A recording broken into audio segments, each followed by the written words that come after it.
आगे तो बताया जाए। आज का जो प्रेस कॉन्फ्रेंस रखा गया है सामाजिक न्याय आंदोलन बिहार, और यहाँ पर बिहार फिल्म अम्बेडकर युवा मंच और बहुजन स्टूडेंट्स यूनियन के भी साथी हैं।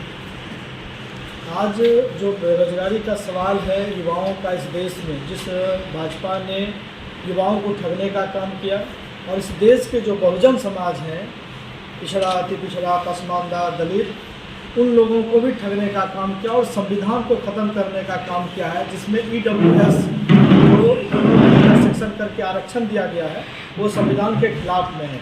आप देख रहे हैं कि न्यायालय तक को आज नहीं छोड़ा जा रहा है, न्यायालय पर भी दबाव बनाया जा रहा है। ऐसे दौर में युवाओं को सबसे ज़्यादा ठगने का काम इन्होंने किया है, अग्निवीर जैसी योजनाओं को ला करके। तो इस देश में जितने भी युवा हैं और तमाम युवाओं से अपील हम लोग करने जा रहे हैं कि इस सरकार को हराया जाए, क्योंकि भाजपा RSS ने सबसे ज़्यादा अगर ठगने का काम किया है, युवाओं के भावनाओं के साथ खिलवाड़ करने का काम किया है। युवा इस बार बहुत तेज़ी से वोट में आए हैं, वोटिंग में, और वो वोट में भाजपा को हराने का काम करेंगे। अपील हम लोग सामाजिक आंदोलन बिहार के और से पूरे बिहार में घूम करके करेंगे। 40 सीट पर जा करके हम लोग प्रेस कॉन्फ्रेंस और पर्चा हम लोग छपाएंगे, करीब 1 लाख पर्चा छपा के वितरण करेंगे और इसका पूरा जो है भाजपा को हराने में अपनी मुहिम को चलाएंगे। परिचय गौतम कुमार प्रीतम, सामाजिक न्याय आंदोलन बिहार। बताया जाए। सामाजिक न्याय आंदोलन के संयोजक माननीय रिंकू यादव जी ने आपसे भेंट किया है। उसी क्रम में कहना है कि आज जो परिस्थिति है जहाँ पर कि माननीय सुप्रीम कोर्ट, माननीय हाई कोर्ट लगातार चिंतित है भारतीय संविधान पर हो रहे हमले और संवैधानिक जो संस्थाएं हैं उस पर मोदी सरकार के द्वारा पिछले 10 वर्ष में किए जा रहे हमले के खिलाफ में चिंतित है। आज के ये जो चुनाव का दौर है, इस दौर में तो ऐसी स्थिति हो गई है कि सभी विपक्षी पार्टी के नेताओं को जेल भेज करके उनको केस में फंसा करके मोदी सरकार ये चुनाव येन केन प्रकार जीत लेना चाहती है। हम सभी जानते हैं कि मोदी सरकार इस देश में भ्रष्टाचार के नाम पर वो आए हैं, अभी एजेंडा लेकर के आए हैं, लेकिन खुद ही भ्रष्टाचारी इतने बड़े हैं जिसका प्रमाण तो अब चुनावी बॉन्ड सहित सारे मामले में आ चुका है।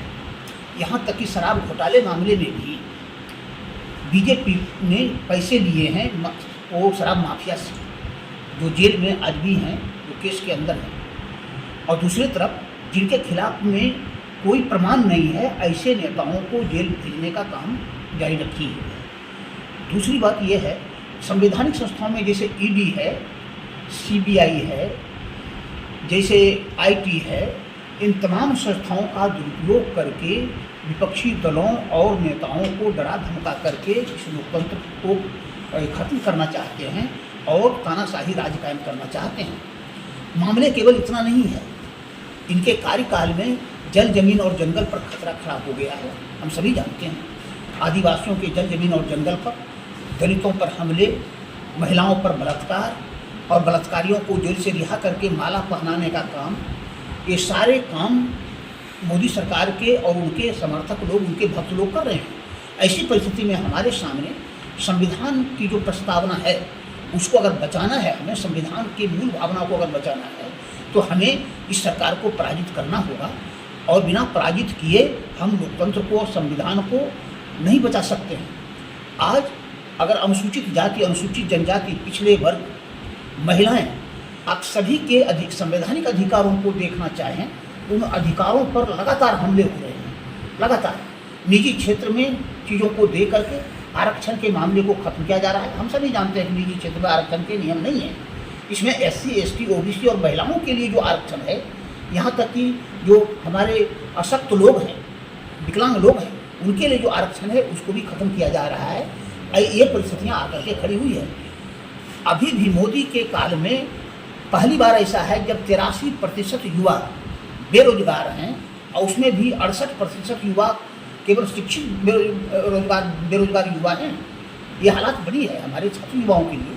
इसलिए छात्र युवाओं के भविष्य के लिए अनुसूचित जाति, जनजाति, पिछड़े वर्ग, महिलाएं और विकलांग लोगों के संवैधानिक अधिकारों की रक्षा करने के लिए मोदी सरकार को हराना जरूरी है।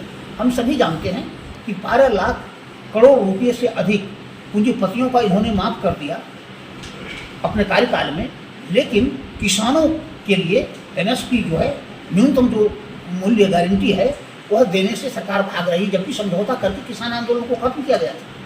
लेकिन इन्होंने उस संबंध में कोई कानून पास नहीं किया। ये हालात बना रखी है हमारे लिए, इस देश के लिए। और जहाँ तक अभी तक जो पुलवामा का हमला हुआ, हम सभी जानते हैं कि हमारे 40 से अधिक नौजवान जो हैं जवान शहीद हुए। उसकी कोई जांच रिपोर्ट अभी तक नहीं आई, उसकी कोई जांच रिपोर्ट नहीं आई। मणिपुर में तो सरेआम ये नंगा नाच किया जा रहा है गुंडागर्दी का, और वहाँ उनकी सरकार बनी हुई है। दूसरी कोई सरकार रहती तो कब को उसको वहाँ खत्म कर दिया जाता।